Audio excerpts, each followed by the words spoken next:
Hello my dear family, welcome to మీ సుధక్క ముచ్చట్లు. ఎప్పట్లాగానే ఈరోజు కూడా సండే మినీ వ్లాగ్తో వచ్చేసిందండి మీ సుధక్క. సండే అయితే మనోజ్కి అయితే ప్రాక్టికల్ ఎగ్జామ్ ఉందని చెప్పి బ్రెడ్ జాము పీనట్ బటర్ వేసుకొని తినేసి వెళ్ళిపోయాడు. తర్వాత వాడు వెళ్ళిన తర్వాత ఉప్మా దోశలు అయితే వేసేసుకున్నాను. ఉప్మా దోశ రెసిపీ అయితే ఇంతకు ముందు షార్ట్లో పోస్ట్ చేశానండి. ఎవరైనా చూడాలనుకుంటే ఒకసారి వెళ్ళి చెక్అవుట్ చేసేయండి. బ్రేక్ఫాస్ట్ తినేసి ఈరోజు పాప కోసం అని చెప్పి అలోవీరా హెయిర్ ప్యాక్ అయితే పెట్టుకున్నాను. 2-3 వీక్స్ అయింది. ఈ పిల్లలకి ఎగ్జామ్స్ అవి ఉండడంతో స్కూల్స్ ఉన్నాయి కదా, ఈ రోజు అయితే పాపకు లేదు కాబట్టి ఈ హెయిర్ ప్యాక్ అనేది ప్రిపేర్ చేసుకున్నాను. ఇంతకు ముందు వీడియోలో కూడా నేను షేర్ చేశానండి ఈ అలోవీరా హెయిర్ ప్యాక్ ఎలా తయారు చేయాలి, ఎలా వాడాలి అని చెప్పి.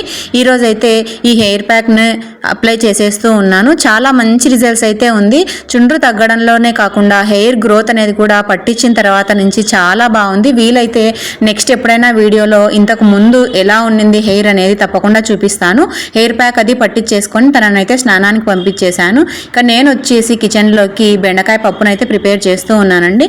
ఈరోజు మా వంట వచ్చేసి అన్నము బెండకాయ పప్పు చేశాను. అలానే వంకాయ కూర కూడా ప్రిపేర్ చేశానండి. బెండకాయ పప్పు బంక లేకుండా ఉండాలంటే ఎలా చేయాలనేది నెక్స్ట్ షార్ట్స్లో పోస్ట్ చేశాను, తప్పకుండా చూసేయండి. పాప అయితే హెయిర్ ప్యాక్ తర్వాత హెయిర్ బాత్ చేసేసి వచ్చేసింది. చూడండి మీరే ఎంత సిల్కీగా తయారైందో. అలానే పొడవు కూడా చూడండి, వాల్యూమ్ కూడా చూడండి ఎంత బాగుందో, ఒత్తుగా ఉంది. హెయిర్ ప్యాక్ వీడియో కూడా నెక్స్ట్ షార్ట్స్లో పోస్ట్ చేస్తానండి. Stay connected with me Sudhakka ముచ్చట్లు. వీడియోని లైక్ చేసి వెళ్ళండి.